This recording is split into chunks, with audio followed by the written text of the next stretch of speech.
Visa ಇಂಟರ್ವ್ಯೂಗೆ ಹೋದವರಿಗೆಲ್ಲ white slate. December 15ರಿಂದ ಬದಲಾಗಿದೆ ಅಧಿಕಾರಿಗಳಿಗೆ ಪ್ರಶ್ನೆ.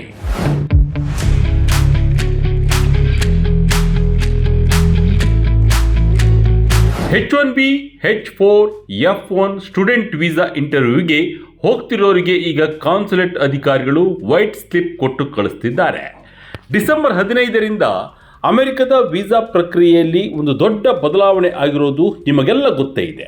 ಅಮೆರಿಕದ ವಿದೇಶಾಂಗ ಇಲಾಖೆಯು ಸೋಷಿಯಲ್ ಮೀಡಿಯಾ ವೆಟ್ಟಿಂಗ್ ಅರ್ಜಿದಾರರ ಸಾಮಾಜಿಕ ಮಾಧ್ಯಮ ಖಾತೆಗಳ ಪರಿಶೀಲನೆಯನ್ನು ಕಡ್ಡಾಯ ಮಾಡಿದೆ. ಇದರಿಂದಾಗಿ ಈಗ ಚೆನ್ನೈ, ಹೈದರಾಬಾದ್ ಸೇರಿದಂತೆ ಭಾರತದ ವಿವಿಧ ಕಾನ್ಸುಲೇಟ್ ಕಚೇರಿಗಳಲ್ಲಿ ವೀಸಾ ಇಂಟರ್ವ್ಯೂ ಪ್ರಕ್ರಿಯೆ ಸಂಪೂರ್ಣ ಬದಲಾಗಿದೆ.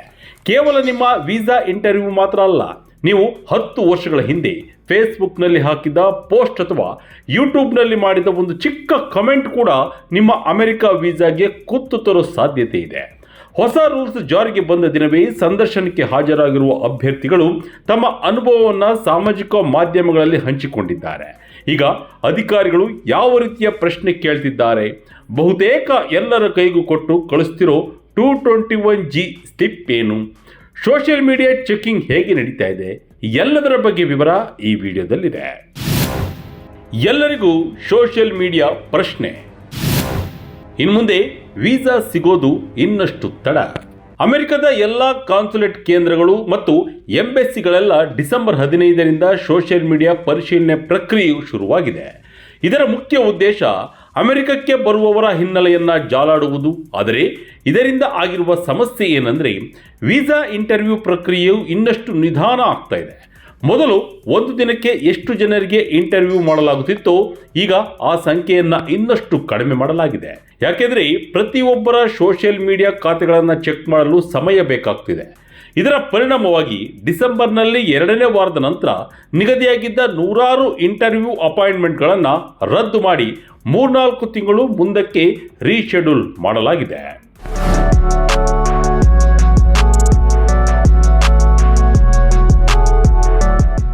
ಈಗಾಗಲೇ ಕೆಲವು ಅಪಾಯಿಂಟ್ಮೆಂಟ್ಗಳನ್ನು 2026ರ ಮಾರ್ಚ್ ನಂತರದ ದಿನಗಳಿಗೆ ಮುಂದೂಡಲಾಗಿದೆ. ಹೊಸ ವರ್ಷದೊಳಗೆ US ವೀಸಾ ಸಿಗುತ್ತೆ ಅಂತ ಕಾಯ್ತಿದ್ದ ಎಷ್ಟೋ H1B ಉದ್ಯೋಗಿಗಳು ಮತ್ತು ವಿದ್ಯಾರ್ಥಿಗಳು ಈಗ ಭಾರತದಲ್ಲಿ ಅತಂತ್ರ ಸ್ಥಿತಿಯಲ್ಲಿ ಸಿಲುಕಿದ್ದಾರೆ.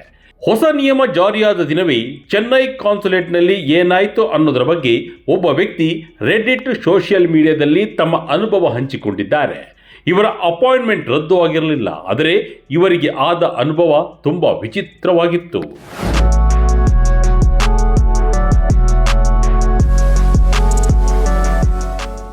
ಇವರ ಅಪಾಯಿಂಟ್ಮೆಂಟ್ ಬೆಳಗ್ಗೆ 8:30ಕ್ಕೆ ನಿಗದಿಯಾಗಿತ್ತು. ಸುಮಾರು 9 ಗಂಟೆ ಹೊತ್ತಿಗೆ ಇವರ ಸರದಿ ಬಂತು. ವೀಸಾ ಆಫೀಸರ್ಸ್ ಇವರ ಪಾಸ್ಪೋರ್ಟ್ ನೋಡಿ ಯಾವ ಕಂಪನಿಯಲ್ಲಿ ಕೆಲಸ ಮಾಡ್ತಿದ್ದೀರಾ, ಎಷ್ಟು ವರ್ಷದಿಂದ ಕೆಲಸ ಮಾಡ್ತಿದ್ದೀರಾ ಅಂತ ಸಾಧಾರಣ ಪ್ರಶ್ನೆಗಳನ್ನು ಕೇಳಿದರು. ಆದರೆ ಟ್ವಿಸ್ಟ್ ಸಿಕ್ಕಿದ್ದು ಆಮೇಲೆ. ಆಫೀಸರ್ಸ್ ಈ ವ್ಯಕ್ತಿಯನ್ನು ನೋಡಿ ನಿಮ್ಮ ಎಲ್ಲ ಸೋಷಿಯಲ್ ಮೀಡಿಯಾ ಅಕೌಂಟ್ಗಳು ಪಬ್ಲಿಕ್ ಆಗಿವೆಯಾ ಅಂತ ಕೇಳಿದರು. ಆಮೇಲೆ ನೀವು ದಿನವೂ ನ್ಯೂಸ್ ಫಾಲೋ ಮಾಡ್ತಿದ್ದೀರಾ ಅಂತ ಪ್ರಶ್ನೆ ಮಾಡಿದರು. ಆ ವೀಸಾ ಅರ್ಜಿದಾರ ಹೌದು ಅಂದಾಗ ಆಫೀಸರ್ಸ್ ಅವರಿಗೆ ಪರಿಶೀಲನೆಗೆ ಸಮಯ ಬೇಕಾಗುತ್ತದೆ ಅಂತ ಹೇಳಿ ಅವರ ಕೈಗೆ ಒಂದು 221G ಸ್ಲಿಪ್ ಕೊಟ್ಟು ಕಳಿಸಿದರು. ಅವರ ಪಾಸ್ಪೋರ್ಟನ್ನು ವಾಪಸ್ ಕೊಡಲಿಲ್ಲ. ಕಾನ್ಸುಲೇಟ್ನಲ್ಲೇ ಪರಿಶೀಲನೆಗೆ ಉಳಿಸಿಕೊಳ್ಳಲಾಗಿದೆ. ಎಲ್ಲರಿಗೂ ಸಿಕ್ತಿದೆ 221G ಸ್ಲಿಪ್. ತಕ್ಷಣ ಆಗ್ತಿಲ್ಲ ವೀಸಾ ಅಪ್ರೂವ್. ಆ ವ್ಯಕ್ತಿ ಹೊರಗೆ ಬಂದು ತಮ್ಮ ವೀಸಾ ಸ್ಟೇಟಸ್ ಅನ್ನು ಚೆಕ್ ಮಾಡಿದಾಗ ಅದು ರೆಫ್ಯೂಸ್ಡ್, ತಿರಸ್ಕರಿಸಲಾಗಿದೆ ಅಂತ ತೋರಿಸ್ತಾ ಇತ್ತು. ಸಹಜವಾಗಿ ಯಾರಾದರೂ ಇದನ್ನು ನೋಡಿ ಗಾಬರಿ ಆಗ್ತಾರೆ. ಆದರೆ ಸೋಷಿಯಲ್ ಮೀಡಿಯಾ ಚೆಕಿಂಗ್ ಮುಗಿಯುವವರೆಗೆ ಅದು ರೆಫ್ಯೂಸ್ಡ್ ಅಂತಾನೆ ಬರ್ತಾ ಇತ್ತು. ಅಧಿಕಾರಿಗಳಿಗೆ ತೃಪ್ತಿಯಾದ ಮೇಲೆ ಅದು ಅಪ್ರೂವ್ಡ್ ಆಗುತ್ತೆ ಅಂತ ಅನ್ನೋದು ಅವರ ವಿವರಣೆ. ಇದೇ ಸಮಯದಲ್ಲಿ ಆ ವ್ಯಕ್ತಿಯು ಪತ್ನಿ ಹೈದರಾಬಾದ್ ಕಾನ್ಸುಲೇಟ್ನಲ್ಲಿ ಇಂಟರ್ವ್ಯೂ ಅಟೆಂಡ್ ಆಗಿದ್ರು. ಅವರಿಗೂ ಇದೇ ಅನುಭವ ಆಗಿತ್ತು. ಆದರೆ ಅದೃಷ್ಟವಶಾತ್ ಅಂದು ಸಂಜೆಯ ಹೊತ್ತಿಗೆ ಅವರ ಪತ್ನಿಯ ವೀಸಾ ಸ್ಟೇಟಸ್ ಅಪ್ರೂವ್ಡ್ ಅಂತ ಬದಲಾಗಿತ್ತು.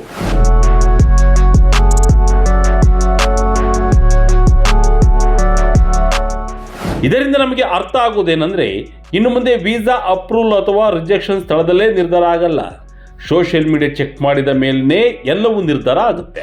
ಈಗ ನಿಮಗೆಲ್ಲ ಕಾಡ್ತಾ ಇರೋ ಪ್ರಶ್ನೆ, ಅವರು ತಮ್ಮ ಸೋಷಿಯಲ್ ಮೀಡಿಯಾದಲ್ಲಿ ಏನೆಲ್ಲ ನೋಡ್ತಾರೆ, ಕೇವಲ ಫೋಟೋಗಳನ್ನು ಅಥವಾ ಫ್ರೆಂಡ್ಸ್ ಲಿಸ್ಟ್ಗಳನ್ನು ಅನ್ನೋದು ಅಮೆರಿಕದ ಅಧಿಕಾರಿಗಳಿಗೆ Instagram, TikTok, Facebook, X, LinkedIn ಮತ್ತು ಸ್ನ್ಯಾಪ್ಚಾಟ್ ಸೇರಿದಂತೆ ಪ್ರಮುಖ ಪ್ಲಾಟ್ಫಾರ್ಮ್ಗಳನ್ನು ಚೆಕ್ ಮಾಡಲು ಸೂಚಿಸಲಾಗಿದೆ.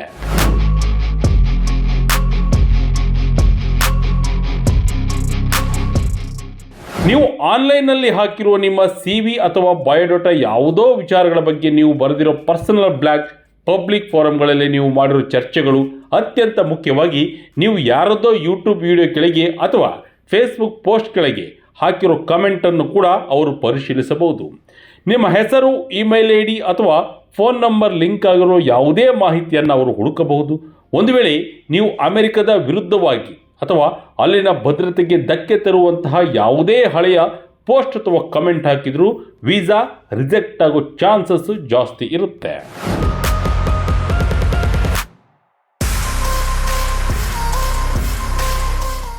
ಸದ್ಯಕ್ಕೆ ಭಾರಿ ಚರ್ಚೆ ಆಗ್ತಿರೋದು 221G ಸ್ಲಿಪ್ ಬಗ್ಗೆ.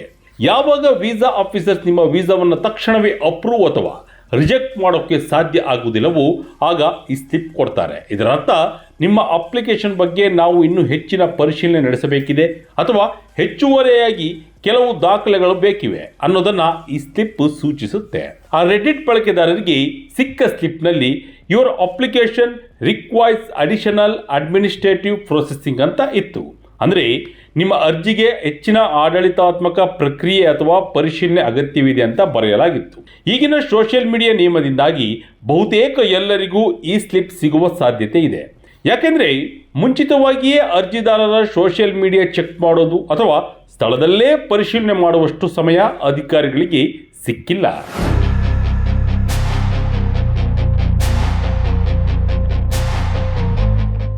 ಇದು ಕೇವಲ ಭಾರತದಲ್ಲಿ ಮಾತ್ರವಲ್ಲ, ಚೀನಾದಲ್ಲೂ ಇದೇ ಪರಿಸ್ಥಿತಿ ಇದೆ. ಚೀನಾದಿಂದ ಒಬ್ಬ ಬಳಕೆದಾರರು ಹೇಳುವ ಪ್ರಕಾರ ಬೀಜಿಂಗ್ನಲ್ಲಿ ಎಲ್ಲರಿಗೂ 221G ಸ್ಲಿಪ್ ಕೊಟ್ಟು ಪಾಸ್ಪೋರ್ಟ್ ಇಟ್ಟುಕೊಳ್ಳಲಾಗ್ತಿದೆ. ಶಾಂಘೈನಲ್ಲಿ ಪಾಸ್ಪೋರ್ಟ್ ವಾಪಸ್ ಕೊಡ್ತಿದ್ದಾರೆ. ಯುಹಾನ್ನಲ್ಲಿ ಕೆಲವರಿಗೆ ಎಲ್ಲೋ ಸ್ಲಿಪ್ ಕೊಟ್ಟು ಸ್ವಲ್ಪ ದಿನ ಕಾಯಿರಿ ಅಂತ ಹೇಳ್ತಿದ್ದಾರೆ. ಯಾರಿಗೂ ಕೂಡ ತಕ್ಷಣವೇ ವೀಸಾ ಸಿಗ್ತಾ ಇಲ್ಲ.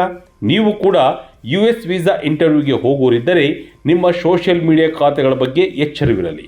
ಅನಗತ್ಯ ಪೋಸ್ಟ್ಗಳು, ದ್ವೇಷದ ಭಾಷಣ ಅಥವಾ ವಿವಾದಾತ್ಮಕ ಕಮೆಂಟ್ಗಳು ಭವಿಷ್ಯಕ್ಕೆ ಕಂಟಕ ಆಗಬಹುದು.